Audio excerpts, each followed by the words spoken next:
Om Swastiastu, perkenalkan saya Nimade Kristina Pratnya Paramita dengan 3 digit NIM terakhir 050 dari kelas 6D Pendidikan Matematika. Pada kesempatan kali ini, saya akan menyajikan materi terkait dengan uji autokorelasi Durbin-Watson menggunakan Python. Yang pertama, saya akan menjelaskan terkait dengan materi uji autokorelasi, yang dimana uji autokorelasi itu merupakan bagian dari uji asumsi klasik yang terdiri dari normalitas, multikolinearitas, linearitas, dan heterokedastisitas dalam analisis regresi linier sederhana maupun berganda. Nah, uji autokorelasi ini digunakan ketika data bersifat time series atau runtut waktu. Uji autokorelasi memiliki tujuan untuk menguji apakah dalam model regresi linier itu terdapat korelasi antara kesalahan pengganggu pada periode T dengan kesalahan pengganggu pada periode T-1 atau sebelumnya. Adapun yang menyebabkan terjadinya autokorelasi, yang pertama, kesalahan dalam pembentukan model linear non-linear. Yang kedua, tidak memasukkan variabel yang penting. Yang ketiga, manipulasi data yang tidak teliti. Dan yang terakhir itu menggunakan data yang tidak empiris atau data tidak berdasarkan observasi. Akibat dari terjadinya autokorelasi salah satunya yaitu menyebabkan standar error yang dihitung menjadi tidak akurat, yang mengakibatkan uji T dan F menjadi tidak valid. Hal ini bisa menyebabkan kesalahan dalam pengambilan keputusan. Untuk mendeteksi terjadinya autokorelasi pada data penelitian, umumnya dilakukan dengan uji statistik Durbin-Watson, yang dimana uji Durbin-Watson ini adalah salah satu uji autokorelasi yang menilai adanya autokorelasi pada residual. Uji ini dilakukan dengan asumsi model regresi itu harus menyertakan konstanta, autokorelasi harus diasumsikan sebagai autokorelasi first order, dan variabel dependen bukan merupakan variabel lag. Koefisien uji statistik Durbin-Watson dinyatakan dengan D.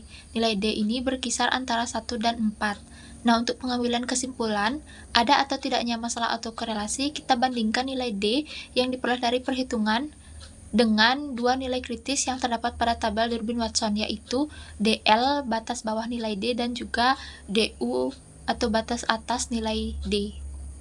Selanjutnya terkait dengan hipotesis uji Durbin-Watson untuk H0 di mana rho sama dengan 0, itu artinya tidak terjadi autokorelasi, dan hipotesis alternatif H1 di mana rho tidak sama dengan 0, artinya terjadi autokorelasi. Nah, uji hipotesis pada uji statistik Durbin-Watson ini memiliki 5 alternatif pengambilan keputusan.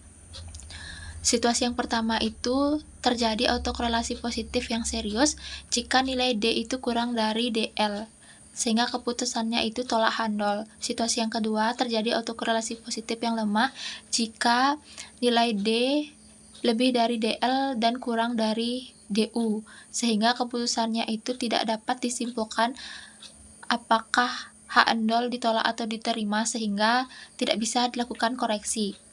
Situasi yang ketiga itu tidak terjadi autokorelasi jika nilai D lebih dari DU dan kurang dari 4 min DU, sehingga keputusannya itu terima H0. Situasi yang keempat, terjadi autokorelasi negatif yang lemah jika nilai D itu lebih dari 4 min DU dan kurang dari 4 min DL, sehingga keputusannya itu tidak dapat disimpulkan apakah H0 diterima atau ditolak, sehingga tidak bisa dilakukan koreksi. Dan situasi yang terakhir itu terjadi autokorelasi negatif yang serius jika nilai D itu lebih dari 4 min DL, sehingga keputusannya itu tolak H0. Di sini juga terdapat contoh penelitian regresi ganda dengan 3 variabel bebas dan 1 variabel terikat, yang dimana penelitiannya itu analisis pengaruh kemampuan komunikasi, manajemen diri, dan keyakinan diri terhadap kinerja guru dalam implementasi kurikulum Merdeka dari tahun 2020 hingga 2023 di Kabupaten Buleleng dengan 20 responden. Untuk variabel bebasnya itu kemampuan komunikasi sebagai X1, manajemen diri sebagai X2, dan keyakinan diri sebagai X3, serta variabel terikat kinerja guru sebagai variabel Y, yang dimana datanya akan langsung masuk dalam program Python. Nah, sebelum melakukan analisis di Python, saya akan menjelaskan terlebih dahulu tentang fungsi Durbin-Watson yang tersedia di StatModel sebagian dari library SciPy. Nah, parameter fungsi Durbin-Watson yang pertama itu ada resid, berupa data residual, yaitu selisih antara nilai aktual dengan nilai prediksi dari model regresi. Bisa berupa array, list, atau panda series. Nah, parameter fungsi yang kedua itu ada aksis, yaitu parameter tambahan atau opsional yang digunakan jika data residual yang kita masukkan bentuknya lebih dari satu dimensi, misalnya berupa tabel atau array 2 dimensi. Nilai aksis ini berupa bilangan bulat yang menunjukkan arah perhitungan dalam data tersebut. Nah, setelah fungsi Durbin-Watson dijalankan, kita akan mendapatkan nilai yang disebut dengan DW, yaitu angka hasil uji Durbin-Watson. Nah, nilai ini termasuk tipe data float atau bilangan desimal. Selanjutnya, saya akan menjelaskan terkait dengan langkah analisis Durbin-Watson dalam Python. Nah, yang pertama itu kita lakukan import pandas spd, yang merupakan library yang digunakan untuk mengelola dan memproses data dalam bentuk tabel atau data frame. Selanjutnya, kita import statModels.api SSM yang merupakan library yang digunakan untuk melakukan pemodelan statistik regresi linier. Nah, dalam program ini, statModel digunakan untuk membuat model hubungan antara variabel bebas dan variabel terikat. Selanjutnya, dari modul stattool di dalam stat milik statModel, import fungsi Durbin-Watson, yang artinya kita mengimport fungsi Durbin-Watson agar bisa digunakan dalam program Python.